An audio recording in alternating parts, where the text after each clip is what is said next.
Estudando o Livro dos Espíritos. Um estudo sequencial da obra O Livro dos Espíritos de Allan Kardec. Essa é a nossa forma de transmitir esperança, conhecimento e alegria.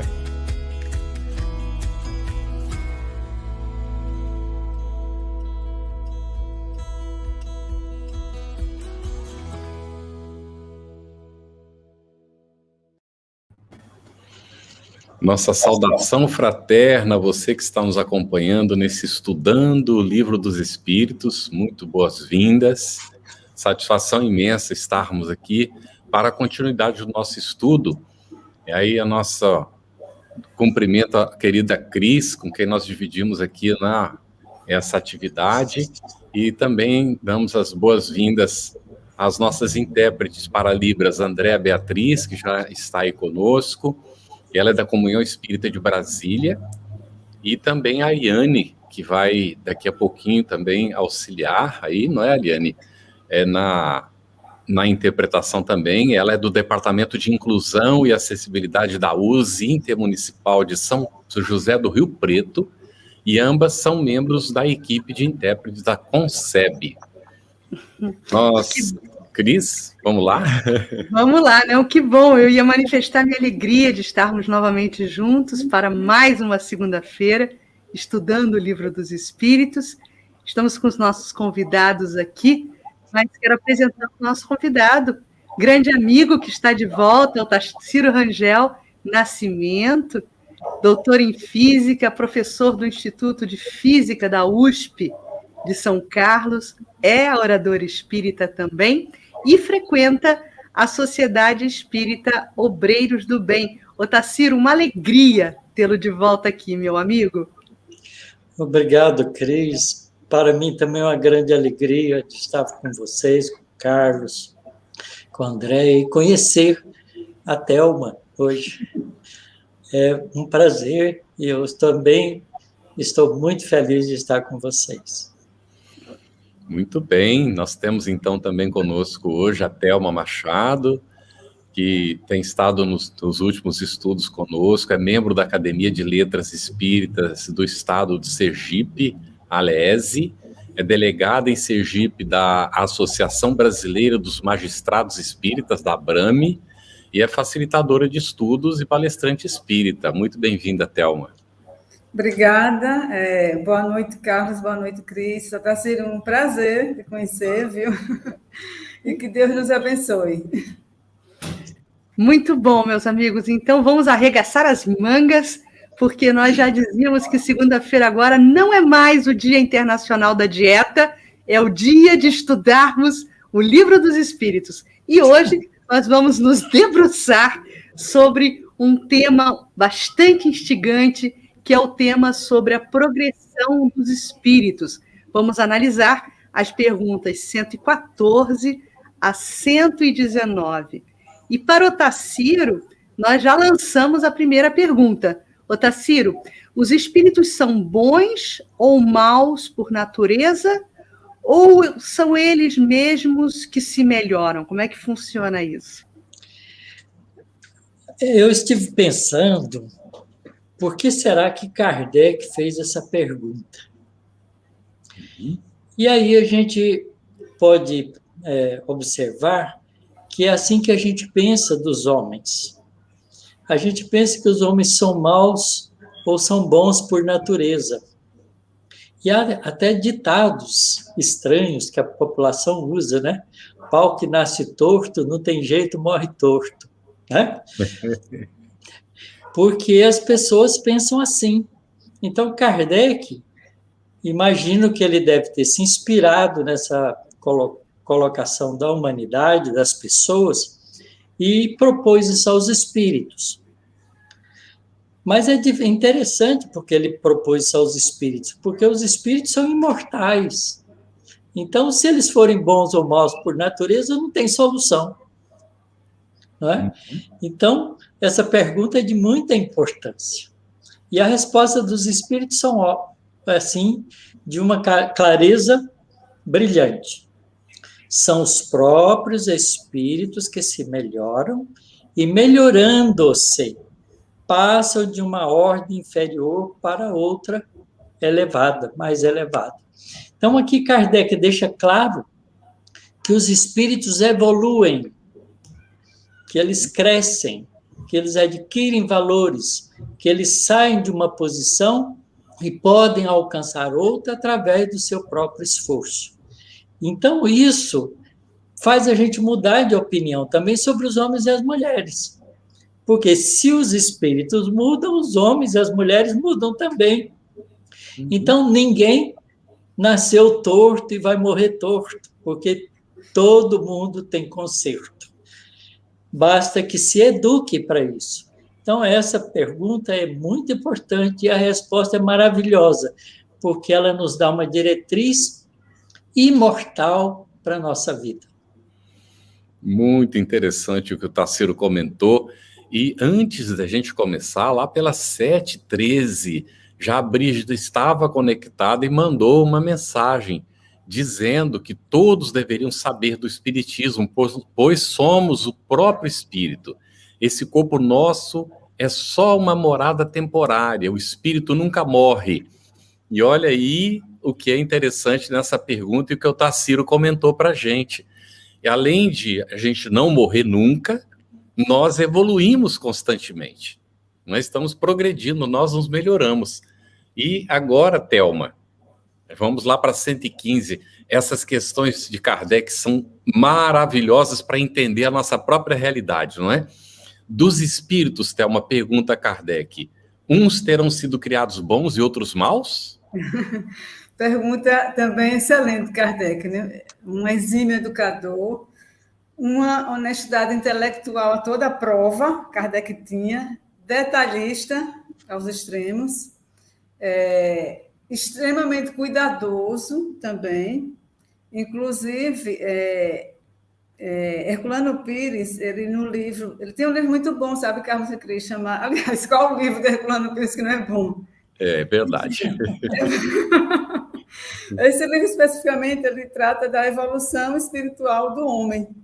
E nesse livro, por exemplo, ele fala da escala espírita, Carlos e Cris, e Otacílio. É muito interessante que ele fala da escala espírita, porque ele meio que faz uma ponte com o livro dele também, Introdução à Filosofia Espírita, quando ele vai falar do existencialismo espírita, que ele fala um pouquinho do existencialismo enquanto corrente filosófica, né? Que é das várias subdivisões que tem. Tinha protestantes, tinha ateus, etc. Sartre era um representante ateu, e tem uma frase dele que diz que a existência precede a essência. E Herculano, ele explica tão bem, e cabe nessa resposta aqui, mas depois eu vou transcrever a resposta. Só que o Sartre, ele acreditava numa vida só, né? Ele era ateu, não acreditava em vida após a morte, tudo. Mas a doutrina espírita, a filosofia espírita é muito mais ampla e profunda. E quando diz a existência precede a essência, a gente vai parafrasear para dizer que as existências, né, precedem a essência. Porque, como o Tarsilo colocou muito bem, a gente precisa... a gente é eterno, né, Otacílio? Então, a gente precisa de várias existências, obviamente, para ir construindo paulatinamente a essência. Consequentemente, Deus não criou ninguém bom nem mal, porque Deus não vai escolher. Já pensou, Deus diz, Carlos, eu vou criar você bom, então você vai para o céu. Cris, eu vou criar você ruim, e você não vai para o céu. Então, não combina com a descrição de Deus, inclusive, lá no início do Livro dos Espíritos. Por isso que a resposta dos Espíritos a Kardec não poderia ser outra que não a seguinte: Deus criou todos os espíritos simples e ignorantes, ou seja, sem conhecimento. E aí ele prossegue explicando, dizendo o seguinte: deu a cada um deles sua missão com o fim de esclarecê-los e progressivamente conduzir à perfeição, pelo conhecimento da verdade para aproximá-lo de Deus. A felicidade eterna e sem perturbações eles a encontrarão nessa perfeição. Eu acho assim, essa frase assim, muito profunda, e a gente pode fazer um elo dessa frase, ou seja, a felicidade vai encontrar nessa perfeição. É uma caminhada. É a forma como se interpreta, como nós interpretamos ou devemos interpretar as bem-aventuranças, porque quando diz bem-aventurados esses, ou felizes esses, naquelas descrições que nós temos, a mais comprida de Mateus, mais curta no outro evangelista, significa o seguinte, que a bem-aventurança é a consequência da caminhada. Se nós conseguirmos, na nossa caminhada, conquistar a pureza de coração, a humildade de espírito, toda aquela parte que Mateus coloca tão bem no início do Sermão da Montanha, obviamente a consequência disso será a gente adquirir a bem-aventurança. Então, essa resposta que a espiritualidade da Kardec vem confirmar mais uma vez a beleza desse canto eterno de Jesus, que está justamente lá na primeira parte do Sermão da Montanha, que são as bem-aventuranças. E eles vão mais e explicam o seguinte: uns aceitam essas provas com submissão e chegam mais prontamente ao seu destino. Outros não conseguem sofrê-las sem lamentação. E assim permanecem, por sua culpa, distanciados da perfeição e da felicidade prometida. Aqui, nós tivemos um espírita muito conhecido, queridos. E quando alguém perguntava a ele, fulano, como é que você vai? Sabe como é que ele respondia? Não vou melhor porque não quero. E essa resposta é perfeita. Nós não vamos melhor porque não queremos, porque Deus dá essa possibilidade de melhorarmos cada dia mais, porque Ele não escolhe. Né? Deus não diz, vou criar você bom, você ruim, não, vou criar você com todas as potencialidades, e você vai dar o ritmo do seu aperfeiçoamento. Então, soberanamente bom, soberanamente justo. É maravilhoso. Olha, eu vou aproveitar para a gente evidenciar aqui uma pergunta da Edenilza Prado, às 8h10. Egídio, você que é o nosso anjinho aí dos bastidores, ela coloca assim: não sei por que eles se transformam, quer dizer, os espíritos, né, encarnados se transformam quando crescem. Né? Na verdade, estamos atestando que todos nascem simples e ignorantes dentro da progressão espiritual, e a Edenilza comenta isso. Em Otacílio, ela coloca assim: não sei por que eles se transformam quando crescem. E aí eu gostaria de te pedir, na sua resposta, para você analisar se a palavra correta seria transformação mesmo, ou se existe já algo ali em latência que depois eclode. E a pergunta que nós gostaríamos que, no bojo dessa questão, você comentasse, é até uma observação que Kardec faz para os espíritos que o assistiam na codificação, na resposta a essa pergunta 115, quando que Kardec, pelo que foi comentado, deduz que os espíritos, em sua origem, seriam como as crianças, ignorantes e inexperientes, só adquirindo pouco a pouco os conhecimentos de que carecem com o que percorreram as diferentes fases da vida. Então, Otacílio, analisa para a gente como é que se dá essa questão das qualidades ou não em latência e como é que se dá esse amadurecimento espiritual. Olha, na pergunta anterior, que a Thelma comentou muito bem, os espíritos dizem que os espíritos são criados simples e ignorantes. O que é que significa isso? Simples significa que não tem nem noção de bem, nem noção de mal. São pessoas ingênuas, simples, né? Como as crianças. São ignorantes significa não tiveram tempo ainda de aprender. Então, elas estão começando. Ora, como é que a gente pode entender isso? É só pensar na pré-história. Pensa no homem de 100, 200 mil anos atrás. Quem éramos? Éramos homens simples e ignorantes que vivíamos nos prados, buscando a sobrevivência, como os animais faziam, tendo experiências na vida corporal, e essas experiências serviam de aprendizados para deixarem de ser ignorantes. Cada experiência é uma aquisição de um conhecimento novo. E, obviamente, que, através dessa experiência adquirida, ele ganha um recurso de fazer novas escolhas. Portanto, ele vai deixando de ser ingênuo para poder pensar numa escolha baseada numa experiência que ele já teve, que foi de sucesso ou não. Então, na verdade, o homem também começou da mesma maneira, porque o homem é apenas a representação do espírito nas diferentes fases da sua evolução.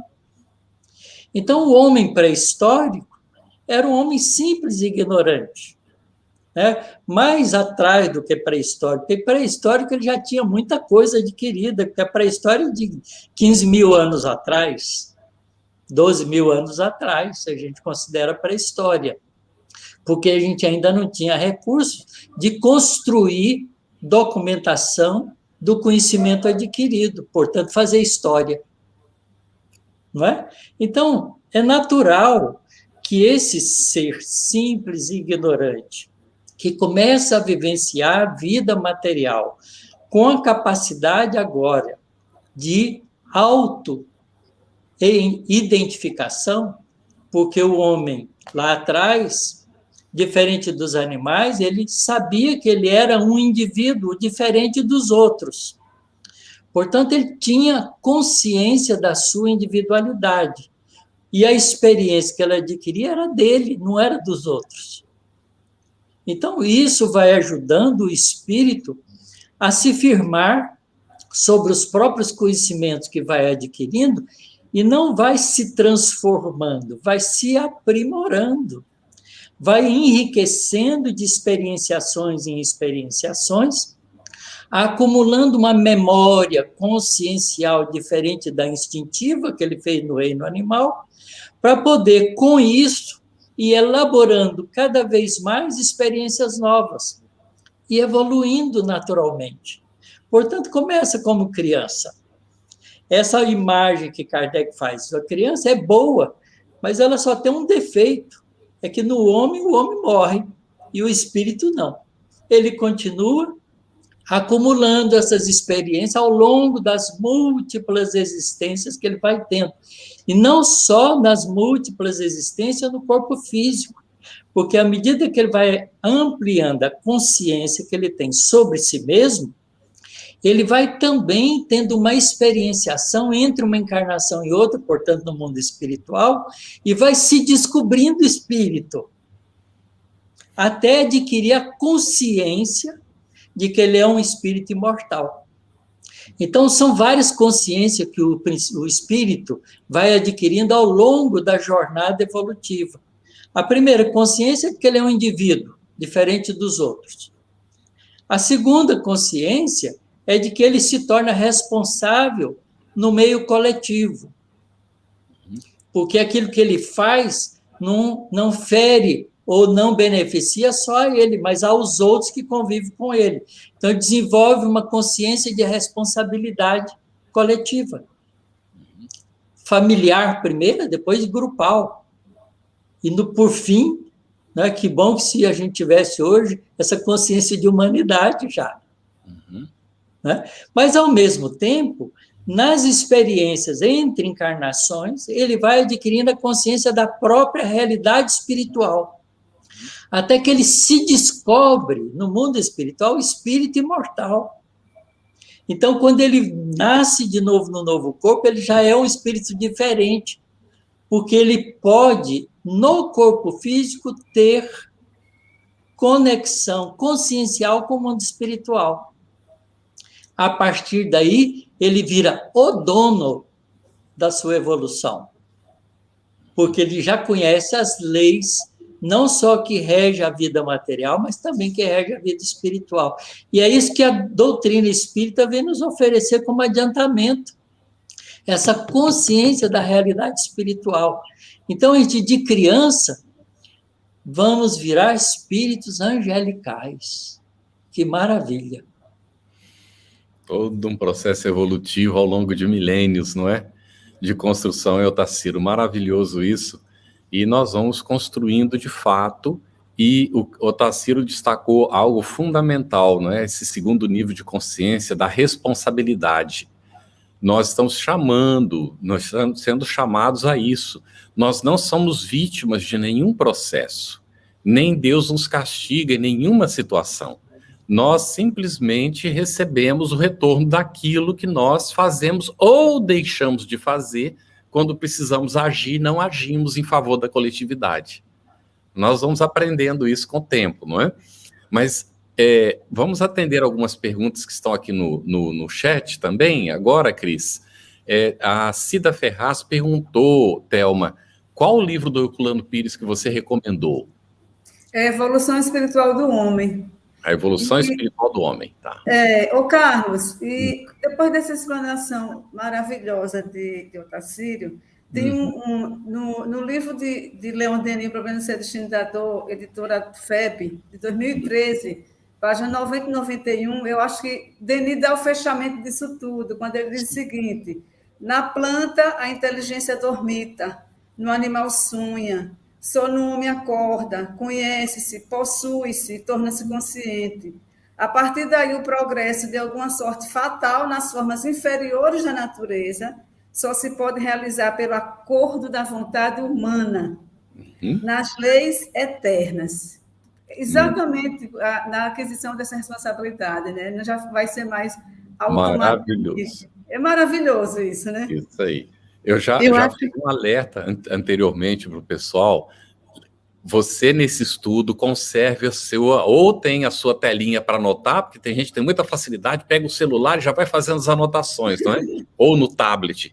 Mas se não, tradicionalmente, pega o seu lápis, a sua caneta com um papelzinho, porque aqui vão surgir sugestões de leituras maravilhosas. Herculano Pires, agora Leon Denis, O Problema do Ser, do Destino da Dor, é um livro imperdível, se a gente pode usar o termo neologístico, não é? Do nosso tempo. É um livro que a gente precisa conhecer. Aliás, Leon Denis, a gente já destacou, é o maior filósofo do espiritismo depois de Kardec.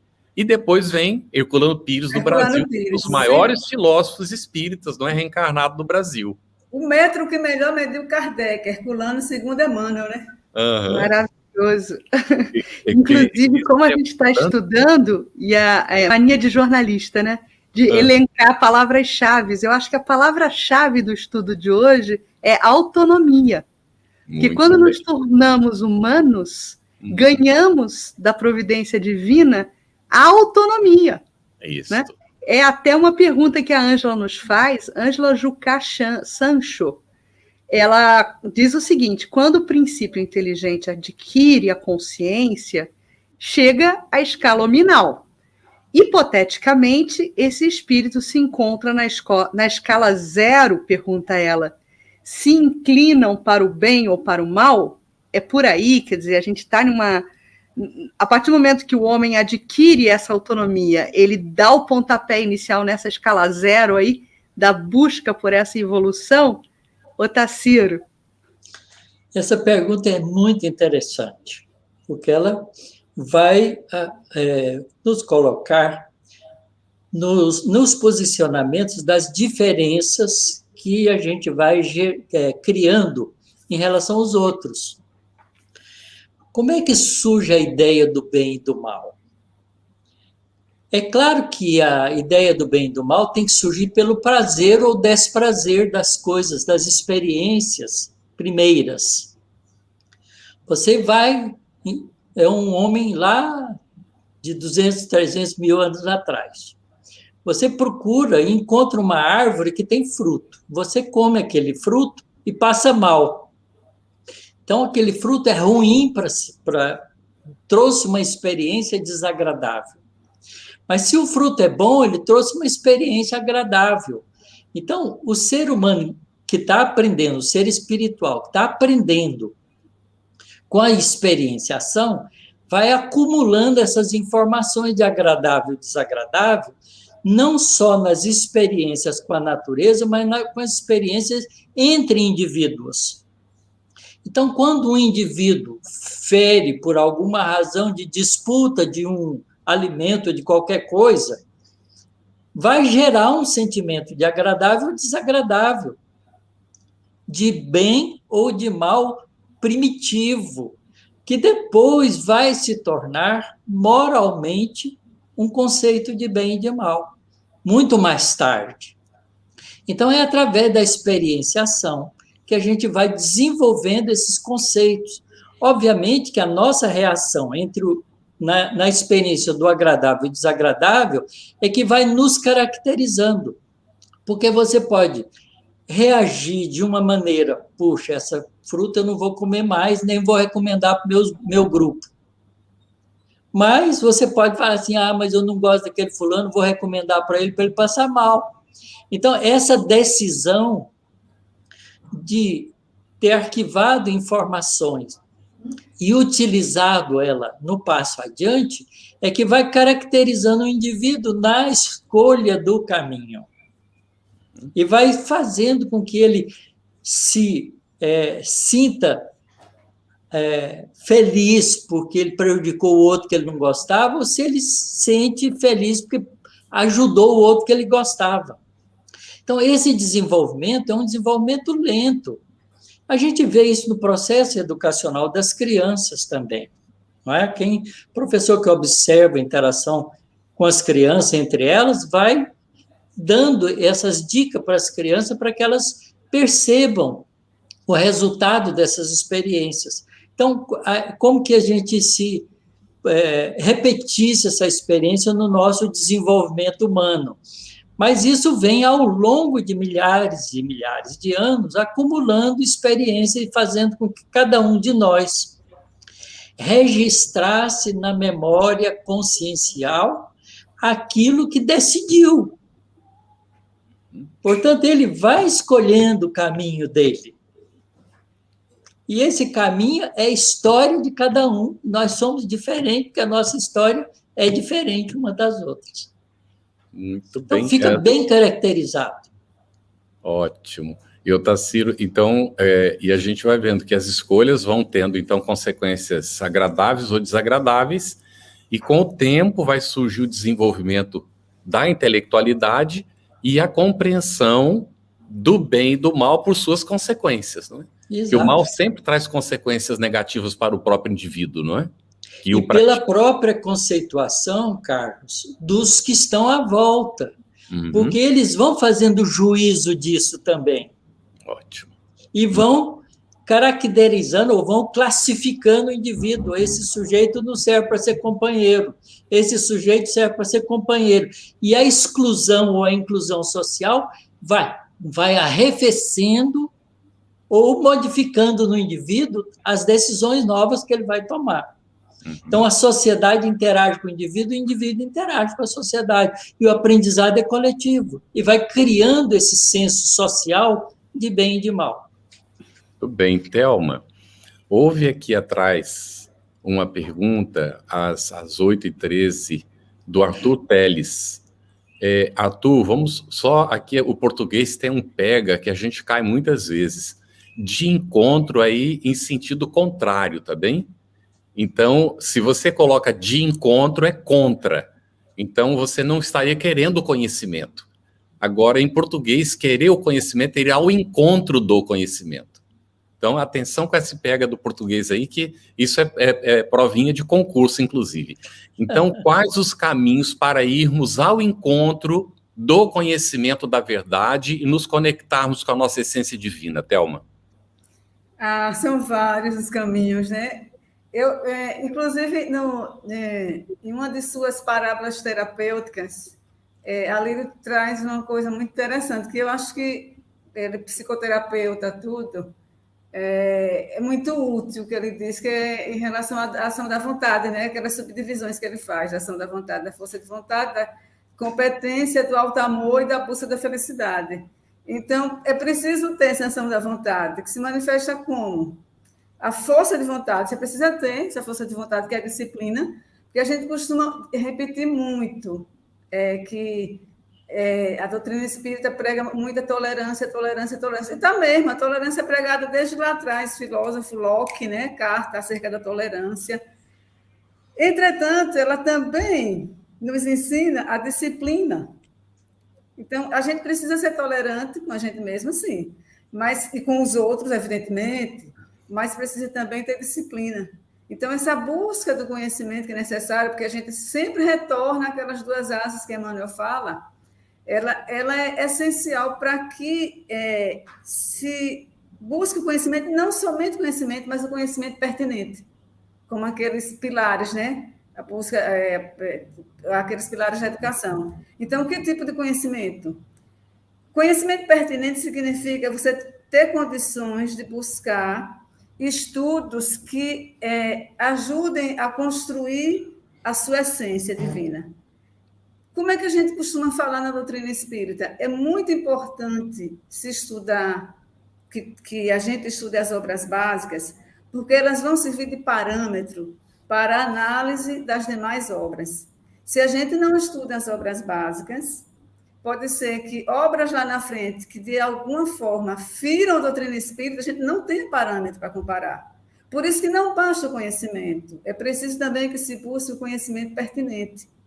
E a partir do conhecimento compreendido, apreendido, se considera, então, adquirir a sabedoria. E a sabedoria, e a gente viu também na classificação, né, aí da evolução espiritual, a sabedoria, para que a gente possa se considerar sábio, é necessário unir não somente esse conhecimento adquirido, como também o saber já introjetado, mas a humildade e, além de tudo isso, concretizar essa sabedoria. Porque o que é a caridade? Qual é o conceito de caridade? O conceito de caridade não é amor só. Tá? Paulo, quando coloca lá, que diz permanecer a fé, esperança, caridade, caridade, na realidade, é amor e movimento. Que eu posso muito bem dizer que eu amo. Sim, eu disse que eu amo. Mas como é que eu concretizo esse amor? Eu concretizo através de ações. Eu concretizo através de ações, não somente do ponto de vista materiais, mas que, não sei se vocês concordam comigo, que eu considero muito mais difícil, morais. Porque é muito mais simples a gente dar cestas básicas, cobertores, roupas, do que dar perdão por uma ofensa. Então, a gente, na verdade, é muito difícil. Eu me lembro que na primeira graduação que eu fiz, e tem muito tempo, o título da redação era o seguinte, Carlos, Otacílio e Cris: pode ser considerado civilizado um homem que vai à Lua, mas que não consegue resolver os conflitos com o seu vizinho? Né? Aí você vai para Emmanuel e tem aquele capítulo sobre civilização e reino de Deus. Eu não tinha lido, eu não era espírito na época, senão minha outra redação seria muito maior ainda, se eu tivesse lido essa página de Emmanuel. Porque a evolução intelectual, e o Otacílio sabe muito bem que ele é de uma área altamente tecnológica, que é a física, eu sou fascinada. Eu sou bióloga, viu, Otacílio? Sou fascinada pela física. A evolução tecnológica, se ela ficar sozinha, se não tiver evolução moral, muitas vezes ela pode ser, inclusive, muito mal usada, muito mal utilizada. Então, a nossa evolução espiritual nós vamos adquirir através, sim, do conhecimento pertinente, mas especialmente, principalmente, da concretização, porque nós já estamos na fase não somente da aquisição do conhecimento espírita, mas principalmente da concretização do conhecimento espírita. É nessa colocar em prática mesmo, né, Thelma, no dia a dia. Colocar em prática mesmo. Não estamos mais na área fenomenológica, nós estamos já na área filosófica da doutrina. É necessário que a gente atente para isso, dessa base filosófica, para que a gente vivencie, para que a gente concretize, para que a gente seja o exemplo, o evangelho vivo. É preciso que a gente seja o evangelho vivo. Reconhece-se o verdadeiro espírita pelo esforço que ele faz para domar as suas más inclinações. É dinâmico, lembrando ativo, né? Nós somos seres interexistenciais. Thelma, deixa eu contar uma historinha rápida, que eu acho que é muito ilustrativo disso. Eu tenho um neto que hoje está com 18 anos, mas quando ele tinha 4 anos de idade, eu punha ele no carro junto com meu filho para levar ele na casa da mãe dele, e ele ia falando assim: papai, te amo, vovô, te amo. Aí eu fui e perguntei para ele: Felipe, o que é amar? Ele parou, ficou pensando com a cabecinha dele e falou: amar é cuidar. Aí ele me deu a definição, para mim, a mais prática que eu podia ter. Porque eu não sei amar. Amar não é uma coisa trivial, fácil, né? Amar verdadeiramente. Mas servir, todo mundo pode. E servindo, a gente aprende a amar. É isso aí. Então, se a pessoa quer aprender a amar o próximo, começa servindo. É isso aí. Porque Jesus coloca isso como uma condição fundamental. Aquele que quiser ser o maior, seja o servo de todos. Então, servir é a palavra mágica, porque servir é o amor em ação. Mesmo que ele ainda não seja pujante, porque a pessoa ainda não adquiriu essa prática, mas ele está em exercício. Ô, Tacílio, e Carlos, Cris, um instantinho, porque essa linha de Otacílio ficou muito interessante. E Jesus não somente ensina isso, como ele concretiza ali na ceia, quando ele para, né, tem a parte da ceia, e depois ele, no meio, ele lava os pés. Porque qual era o costume da época? Era, né, ele faz isso na minha... Tá falhando, Thelma. Se quisesse passar a mensagem, e ele queria passar muito mais do que na minha cabeça, não só ação. É preciso que haja também ação, o servir. E ele interrompe justamente na metade, que não era costume, para dessa mensagem, olha, não é só a fé, também é ação. Porque Muito é a fé, bem. a mais potente é a oração, na verdade. Muito bem. Cris, nós vamos seguir com as perguntas que o pessoal está fazendo, mas vamos adiantar uma para a Thelma agora. 116, Thelma, né, do nosso estudo de hoje. Haverá espíritos que se conservam eternamente nas ordens inferiores? Como foi colocado anteriormente, Deus é soberanamente bom e justo. Nós somos seres eternos.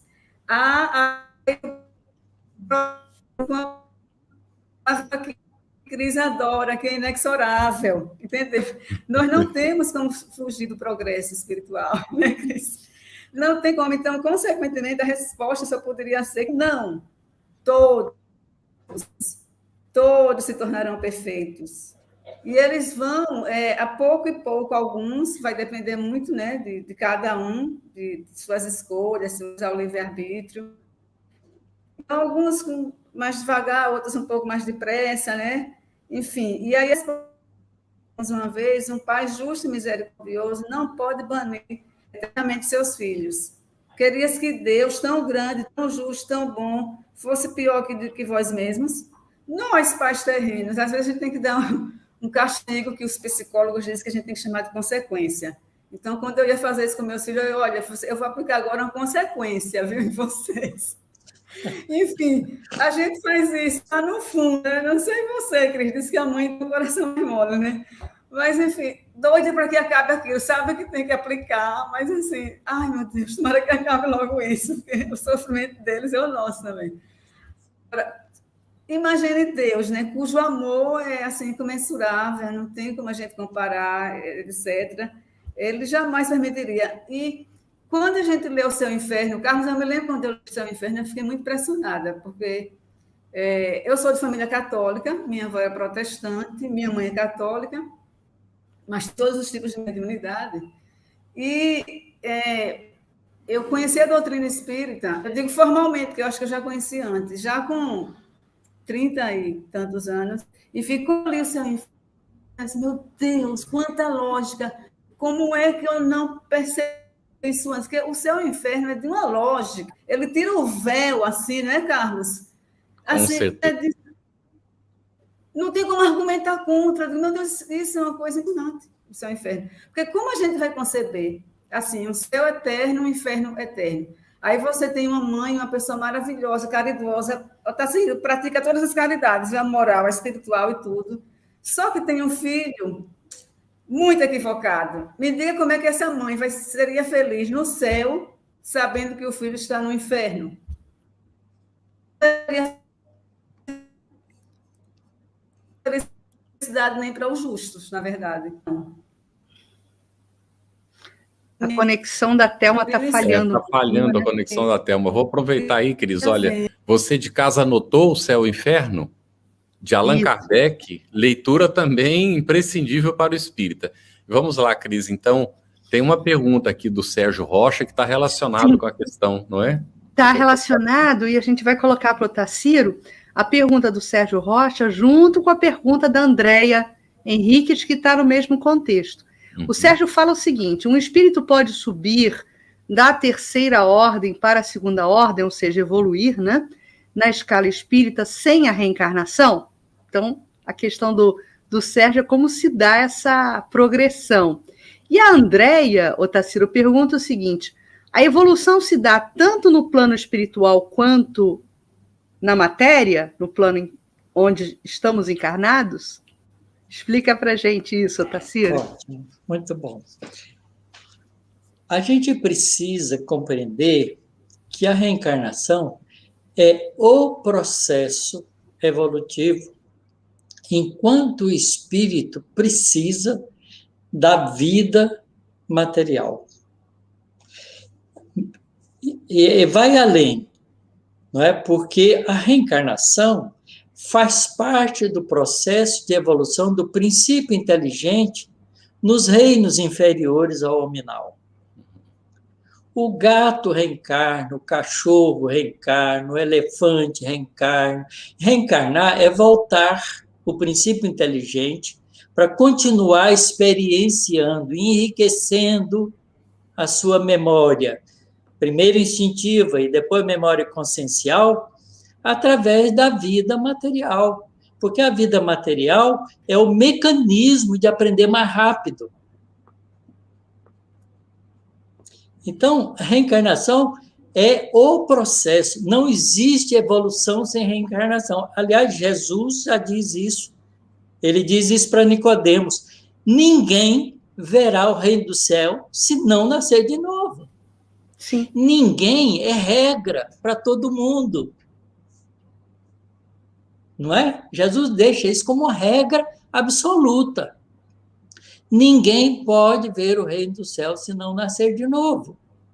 Porque a reencarnação é o mecanismo que Deus nos dá para ir aprendendo, experienciando em consequência as nossas escolhas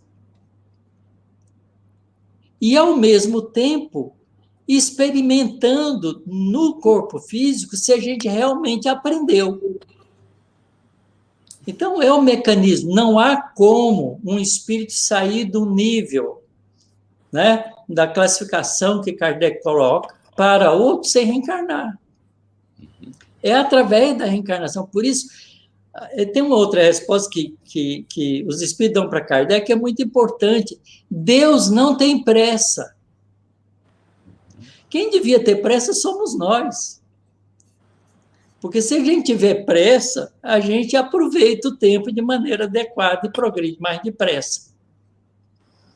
Tá certo? Então, não há jeito de progredir sem a reencarnação. Mas é claro que, à medida que o espírito vai ficando lúcido, ele também aprende no mundo espiritual.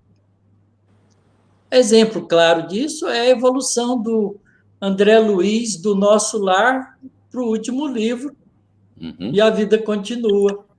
Ele é outro espírito. Você lê as obras de Humberto de Campos, logo que ele desencarna, e depois que ele escreve as últimas obras dele, ele é outro espírito. Porque eles estão aprendendo no mundo espiritual e evoluindo. Mas vão reencarnar e vão testar aqui no corpo físico se aquele aprendizado entrou para valer dentro deles ou ficou só na superfície intelectual. Então, a reencarnação é o mecanismo de crescimento espiritual e a gente também aprende no mundo espiritual quando a gente adquire a consciência de que nós sabemos no mundo espiritual que somos espíritos. Porque tem muito espírito que está no mundo espiritual que não sabe que é espírito ainda, ele se pensa homem, se pensa ser humano. Porque ele olha para ele mesmo, tem um corpo perispiritual que é, na forma, é igualzinho o corpo físico, e ele não vê diferença nisso, porque ele não tem noção da realidade espiritual. Então, esses espíritos, devagarinho, através do aprendizado na vida física, eles vão tendo conexão com a realidade espiritual. Quando volta para o mundo espiritual e acorda lá, como espírito, aí ele aproveita o tempo e aprende de lá e de cá, e aí vai muito mais depressa. Eu vou ter que pedir para a Thelma e para o Otacílio para a gente ser um pouco mais curto nas respostas, porque tem um monte de perguntas que o pessoal está fazendo e a gente vai precisar atender ao máximo essas perguntas para não ficarem pendentes, tá bem? Então, vamos tentar assim um pouquinho mais de brevidade em cada resposta para a gente atender mais gente aqui. Thelma, você deu uma caidinha, não é? Mas retornou, está aí com a gente. Olha, a Ângela Jucá Sancho, ela fez uma pergunta, eu acredito que eu já vou colocar a resposta e passo para outra para você, porque já está respondido pelos comentários. Quando o princípio inteligente adquire a consciência, chega à escala nominal. Hipoteticamente, esse espírito se encontra na escala 0. Se inclinam para o bem ou para o mal? Bom, primeiro que não está na escala 0. Não é? Está na escala 0 no momento da criação como princípio espiritual. Deus os cria todos simples e ignorantes. Então, quando chega na condição de adquirir a possibilidade de ser espírito, já tem toda uma experiência acumulada que deu essa condição de... E essa experiência acumulada naturalmente conta. Então, aqui é uma discussão, Ângela, muito profunda, que só com o tempo a gente vai conseguir chegar lá, porque qual é o momento que se inicia o exercício do livre-arbítrio do princípio do ser, que está em desenvolvimento. Então, é uma questão a ser examinada mais no futuro. Em princípio, não está na escala 0, e ele não se inclina nem para o bem nem para o mal. Essa é uma questão de opção dele. Deus o criou com a condição de tomar a decisão a partir do momento que ele adquire a consciência. Porque enquanto não adquiriu a consciência, ele não tem responsabilidade. Ele está acumulando experiências, mas não tem responsabilidade. Agora, quando alcança essa condição de ser chamado espírito, já não é mais simplesmente princípio espiritual, ele já adquire, por causa da consciência que tem, a responsabilidade das suas decisões. Então, aí já tem as consequências, não é? Aqui, bem rapidamente, então, Thelma, as experiências constituídas nas diferentes encarnações ficam impressas na memória do espírito através da sua consciência? Todas as experiências, como o Otacílio também colocou bem isso em algumas questões atrás, né? Todas essas experiências, elas ficam, obviamente, armazenadas na consciência, e às vezes em nível subconsciente também, porque muitas vezes, quando se reencarna, não se tem acesso, né, Carlos, a isso, pelo menos conscientemente não, mas nada do que é aprendido, nada do que é experienciado, nada, absolutamente nada é desperdiçado. Tudo é construído, e tudo, na verdade, é uma escadinha. É como aquela escadinha que a gente vê naquela belíssima passagem da conversa de Jesus com a samaritana, lá no Poço de Jacó. Que ela começa meio ressabiada, né? Como pode o judeu pedir água a mim que sou samaritana? Aí Jesus disse, se soubera quem te pede, eu lhe daria água viva. Ela disse, ó Senhor. Então ela já sai de ressabiada para Senhor, né? Daí a conversa avança, Jesus fala algumas coisas da vida dela, ela já diz profeta. Quando avança mais a conversa, ela já diz Messias. Então, a escada evolutiva que ela sobe só naquela conversa. É como se fosse uma metáfora da nossa escada evolutiva que nós subiremos a cada vez que a gente for acordando Jesus em nós, né? Acordando Jesus em nós, vivenciando o Evangelho. Então, a gente vai subindo degrau por degrau essa escada evolutiva. Thelma, tem uma pergunta que eu acho que pode incluir aí para você, na continuidade da sua resposta, da Márcia Tavares de Campos, porque ela diz assim, existe para ela um fato intrigante, e ela cita um exemplo. Peguemos 2 espíritos criados ao mesmo tempo. O que faz um fazer boas opções e o outro fazer opções mais? E ela pergunta, seriam os instintos impressos no corpo mental durante o estágio do princípio inteligente no reino animal? É justamente essa questão da retenção dessa memória, né? Então, do que você já havia explicado antes, que tudo fica retido como registro. Mas aí tem um componente perispiritual que a gente vai trabalhar mais lá na frente. Mas responde, por gentileza, Márcia Tavares, Thelma. O porquê, né? Na verdade, isso. Carlos ele já respondeu anteriormente essa pergunta, na medida em que foi colocado que simples ignorantes e com o livre-arbítrio, para que você possa eleger as ações de acordo com... a gente pode colocar assim como vontade, como próprio direcionamento, né, ou autodirecionamento. É bem verdade que, às vezes, causa algum estranhamento. Sim, mas por que o outro optou por esse caminho e esse por outro caminho? Mas esse estranhamento ele não pode ocorrer porque cada um vivencia e experiencia de acordo com a sua memória espiritual, né? Então, o livre-arbítrio, aí eu acho que vai ser a chave para que a gente possa explicar da melhor forma possível. E essa chave ela é muito bem colocada na parábola do semeador. Carlos, é bem rapidinho, não se preocupe não. Porque a parábola do semeador, ela tem um link muito forte com a classificação que Kardec fez dos espíritos imperfeitos, bondosos e puros. Porque se a gente observar bem, Carlos, ele colocou 3 categorias, né, ou ordens, e 10 classes, sendo da 10ª até a 6ª entre os imperfeitos. Ou seja, 5, metade, né? E os outros 5 distribuídos entre bondosos e puros. 4 bondosos, 4 tipos bondosos e 1 puro. E se a gente for para a parábola do semeador, que aparentemente seriam 4 tipos de solos, na verdade não são 6 tipos de solos.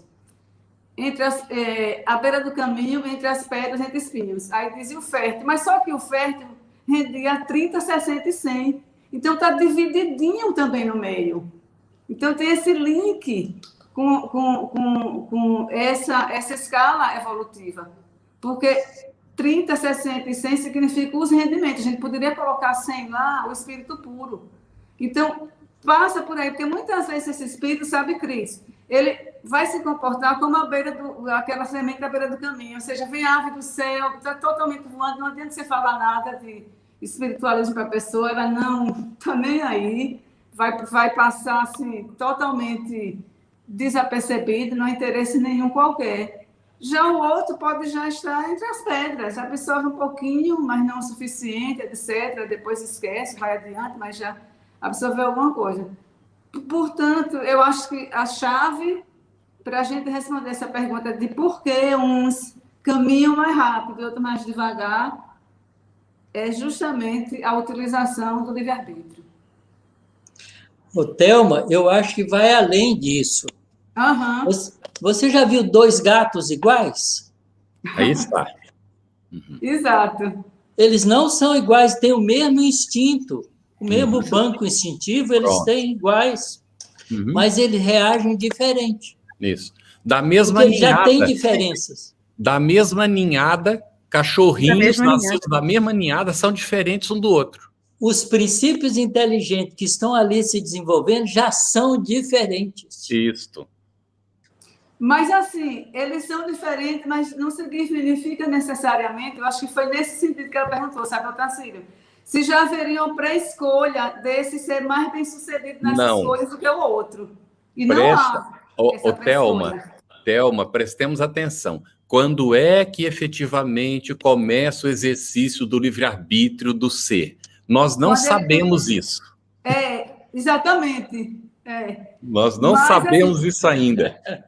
Mas como ela perguntou em aperfeiçoamento, sabe? E eu acho que o aperfeiçoamento, eu acho que ela colocou aperfeiçoamento, sabe, Carlos, como vontade, como movimento da pessoa. Eu vejo isso nascendo a partir do momento que ela tem livre-arbítrio e responsabilidade. Se for colocado nesse nível, sabe, Otacílio? Do movimento da vontade. Entendeu? Isso. Antes disso, se for antes disso, eu concordo com você também. Não, você tem razão. O ser humano tem um ingrediente que é novo, que é a consciência da própria individualidade. Portanto, ele tem acesso à memória consciencial dele. Exatamente. E com base na informação que ele já adquiriu, ele escolhe. Então, a escolha é individual e é diferente por isso mesmo. Muito bem. Por isso mesmo. Muito bom, gente. Tá ótimo. Muito Aqui bom tem uma mesmo. pergunta que é pro Taciro, né? Cris, olha, 117. Depois você inverte lá, tá, Cris? Depende dos espíritos progredirem mais ou menos rapidamente para a perfeição, Taciro? Acho que ficou óbvio, né? Ficou Depois óbvio de já, não tudo é? isso, que a escolha é pessoal. Mas é claro que, à medida que a gente vai amadurecendo, a gente vai fazendo escolhas melhores. Portanto, o nosso progresso não é linear. Ele é explosivo à medida que a gente adquire consciência mais grandiosa das coisas. Por isso é que eu disse antes que quando o espírito adquire a consciência da realidade espiritual dele como ser permanente, ele passa a ser o dono da sua evolução, porque ele já sabe as leis que governam o mundo espiritual, tanto quanto as leis do mundo físico.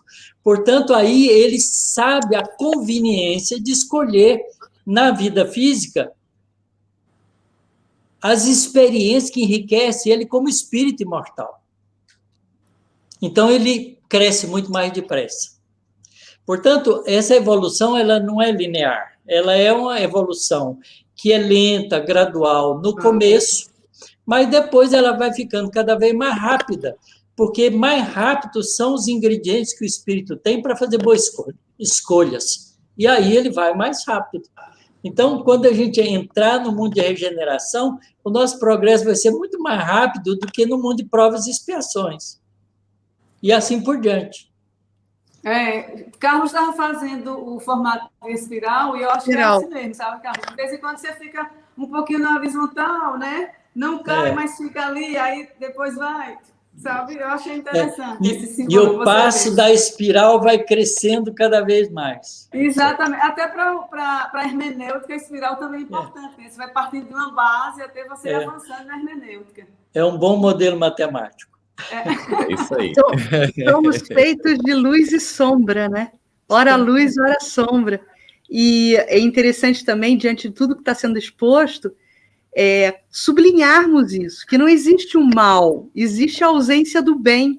Os amigos espirituais sempre reforçam essa ideia, né? Isso, que Deus não teria criado mal. Essa dialética, ela é uma dialética filosófica humana.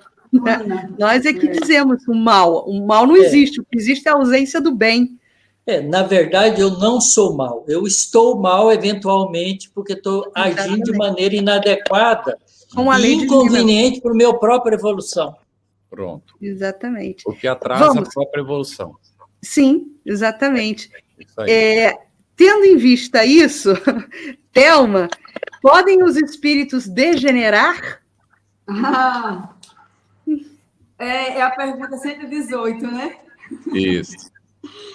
Olha, aí a espiritualidade responde a Kardec o seguinte: não. E aí explica, e essa explicação é muito importante para nós, viu? Para todos nós. Diz assim: à medida que avançam, compreende o que os afeta, o que os afasta da perfeição. Quando o espírito conclui uma prova, adquiriu conhecimento e não mais o perde. Pode permanecer estacionário, mas não retrogradar. Ou seja, você pode até dormir por algum momento. Esse estacionário, eu acho que significa aquele sabe, Otacílio, Cris e Carlos, que estavam dormindo na barca e que precisou Jesus acordar para a barca não só sobrar ali no mar da vida, né? É uma metáfora maravilhosa para dizer: acorde Jesus e nós, acorde o Evangelho, acorde, porque senão vai só sobrar. Então, quando a espiritualidade coloca que, à medida que avança, compreende, se afasta, essa espiral foi colocada anteriormente por Carlos também. Você vai adquirindo, repare que ele disse que em algum momento ele pode até estacionar, mas nunca, né, retrograda. Vai sempre, de alguma forma, estaciona aqui, como o Otacílio também colocou, que não é linear, né, Otacílio? Não é linear, também não é só... Pelo menos a maioria de nós não é só vertical, então estaciona aqui, vai mais devagar acolá, enfim, mas sempre acaba avançando, desde que não durma espiritualmente, né? Desde que não se faça como Talita, Porque quando Jesus chega lá, ele não diz, Talita, acorde. Né? Ele não diz acorde. Ele diz, Talita, levanta. É o que ele está nos dizendo o tempo inteiro. Thelma levanta, Carlos levanta, Cris levanta, Tarcísio levanta. E olha que a despeito de vários que disseram não vá porque ela está morta. Então é como se o nosso ego ou várias forças exteriores estivessem nos desestimulando de crescer e de levantar. Há também uma simbologia nisso. São muitas as forças exteriores, né? E o próprio ego da gente, às vezes manipulador, nos convida a não levantar. Mas a gente tem que vencer isso tudo, ir lá e levanta e levantar. Ou seja, persistir para poder a gente evoluir. Ô, Carlos, você me permite fazer um pequeno adendo aí, porque eu acho que ela colocou muito bem, mas as pessoas ficam sempre na dúvida quando vê um indivíduo fazendo muito mal, acha que a pessoa está degenerando. Uhum. Então, é preciso a gente compreender o seguinte, que tudo que o espírito já adquiriu de conhecimento e de valores está dentro dele, ele não perde nunca. Mas ele, por opção emocional, mais do que tudo, porque às vezes fica revoltado com alguma coisa, ele pode se encrencar, arranjar encrenca, mais endividamento, mais compromisso com os outros, porque age de maneira inadequada. Porque ele está revoltado, ele esquece das aquisições que ele tem e age como um indivíduo impulsivo. Então, ele compromete-se com dívidas, mas isso não significa que ele está regredindo, ele está só encrencando o caminho dele.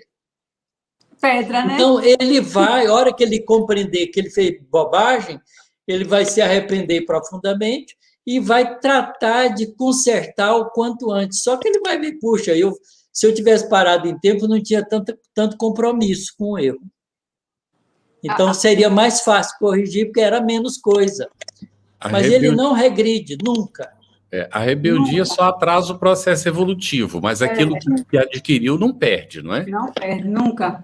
Pediram para repetir o nome do livro do Leon Denis. Foi O Problema do Ser, do Destino e da Dor. Isso. Bem, olha, Tarsilo, tem uma pergunta aqui, foi feita pelo Marcos Rocha, e a gente vai unir com a 119 do Livro dos Espíritos. O Marcos Rocha diz, sendo Deus tão grandioso e benevolente, por que já não criou um espírito mais evoluído e com tendências ao bem? Tem algum propósito, algum efeito para o universo, a evolução espiritual, do tipo, o próprio universo se alimenta de diferentes experiências? Lá na 919, Kardec pergunta aos espíritos, não podia Deus isentar os espíritos das provas que lhes cumpre sofrer para chegarem à primeira ordem? Fazer gente já anjo, né? Isso. Tarsilo anjo, Thelma anjo, Carlos anjo. Olha, é muito interessante isso. A lógica divina não é a lógica humana. Nós temos feito uma imagem muito falsa, muito falha de Deus, porque a gente acha que Deus criou o universo. Deus não criou o universo. Deus cria o universo. Cria, continua criando. Sabe, os átomos que fazem parte do nosso corpo foram todos feitos no núcleo de estrelas que já não existem mais. Sabe o que são as estrelas? Fábricas de átomos pesados. Então, Deus não faz a matéria pronta.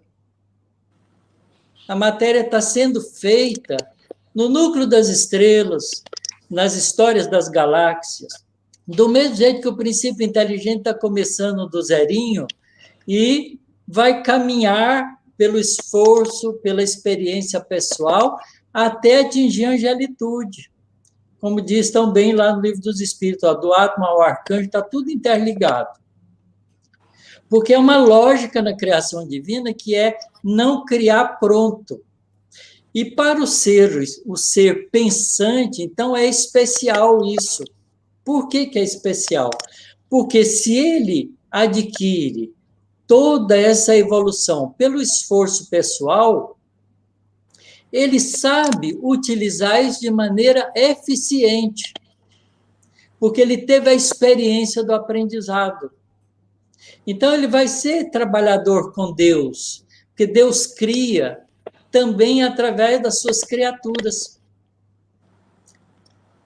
Não é? Quando um sistema planetário está se formando, por agregação gravitacional, espíritos extremamente inteligentes, angelicais, estão ali utilizando as leis da natureza, da matéria e do espírito para gerenciar aquela formação, para que aquele sistema planetário atinja um objetivo. Foi assim que Jesus acompanha a formação do nosso planeta desde o começo, há 4,6 bilhões de anos atrás, quando o nosso planeta começou a se formar no processo gravitacional. Jesus assume a tarefa de conduzi-lo para chegar a essa experiência que nós estamos vivenciando hoje. Então, vejam, as inteligências evolvidas são, posteriormente, depois que se evolvem, os trabalhadores com Deus no processo da criação, porque Deus não criou, cria e continua criando sempre. A gente pode imaginar Deus inativo em algum momento? Nós olhamos para o universo e vemos estrelas, jovens estrelas velhas.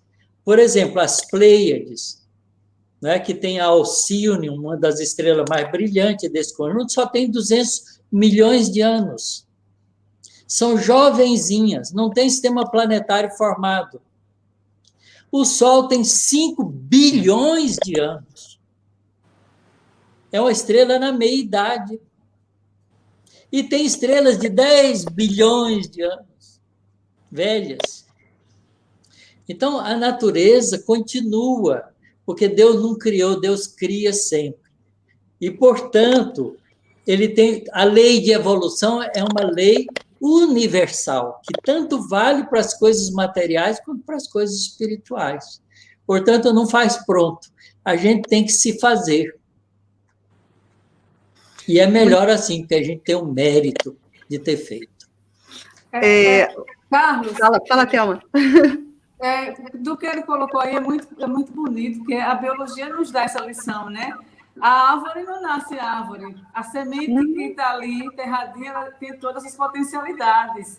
O ser humano não nasce grande assim. O embrião já tem todas as características morfológicas do adulto, como a semente já tem todas as características morfológicas e fisiológicas também da árvore adulta.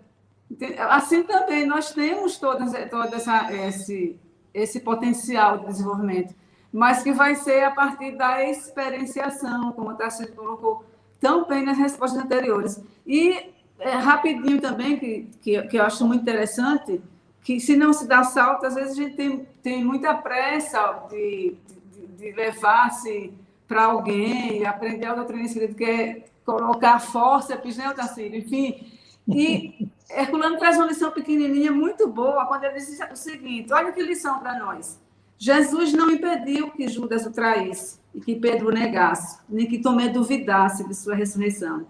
Os processos espirituais de educação se fundem no exercício da liberdade de cada um, porque somente através de um sistema de livre escolha entre experiências negativas e positivas podemos aprender a seguir voluntariamente os rumos certos da nossa destinação.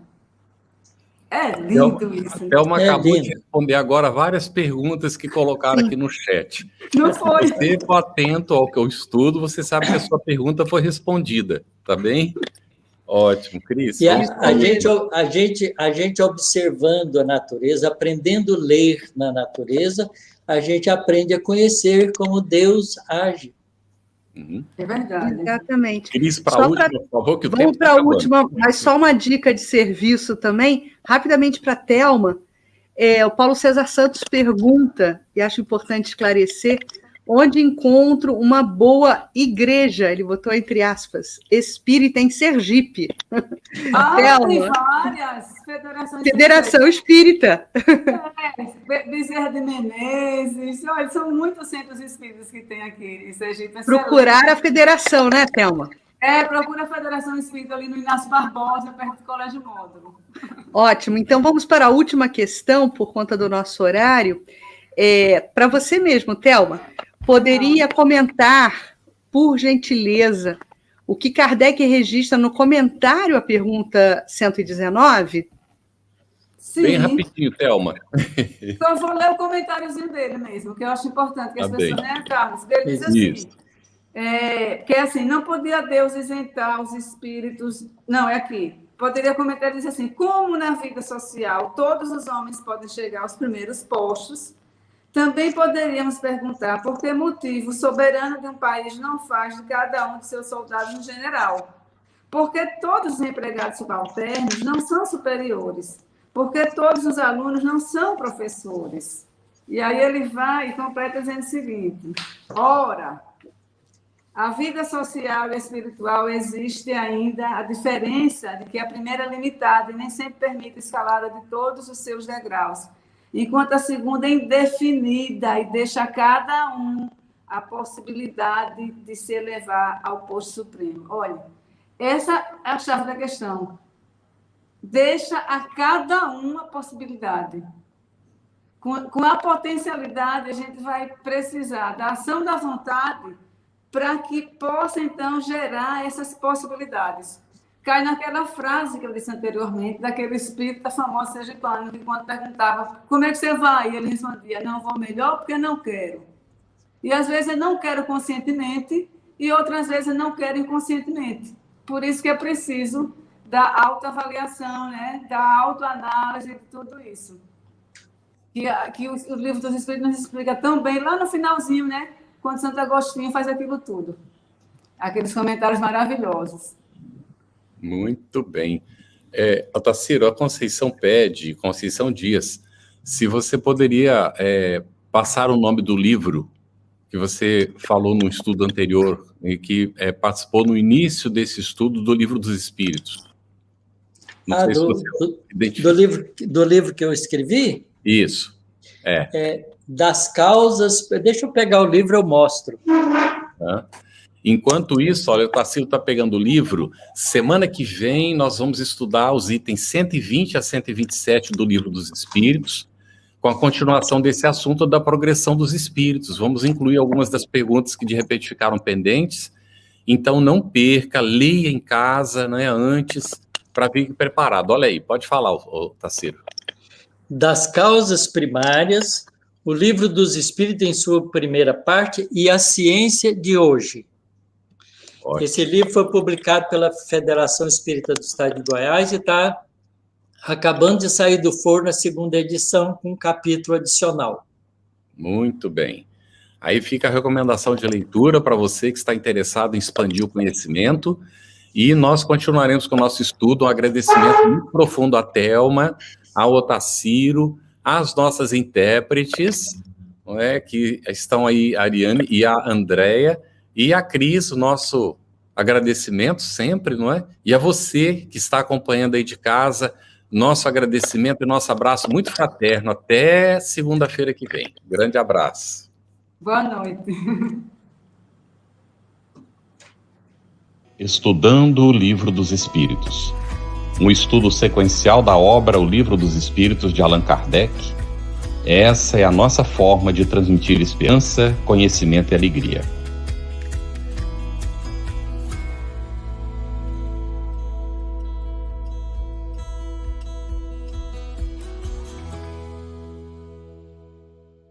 Aproveitando a minha expressão de gratidão, dizer que tu continues a participar, colaborando tanto quanto possível, para que esta proposta de amor e de paz continue a celebrar a vida por mais longos anos, porque a necessidade do mundo é impiedosa, crescente. E nós não podemos, que vivemos o bem, ficarmos ociosos, parados e contemplando, achando que Deus vem fazer aquilo que nós precisamos fazer. Minha gratidão, o meu abraço e o meu terno convite para que continuemos juntos com a FEB TV no ar, brilhando luz.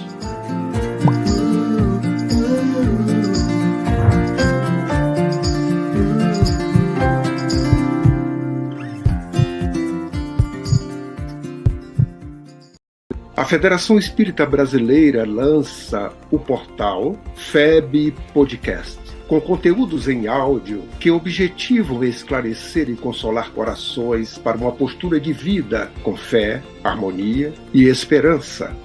Diretamente dos estúdios da Federação Espírita Brasileira, está começando o podcast Espiritismo em Pauta. Você está ouvindo o podcast Estudando o Livro dos Espíritos. Olá, eu sou o Thiago Toledo e você está ouvindo o podcast do Cidadão do Universo. Você está ouvindo o podcast do Entre Dois Mundos. Você está ouvindo o podcast do Gostinho de Leitura. Estudando o Livro dos Médiuns. Olá, eu sou a Marina Miranda e você está ouvindo o podcast Minha Nada Mole Encarnação. Essa é a nossa forma de transmitir esperança, conhecimento e alegria.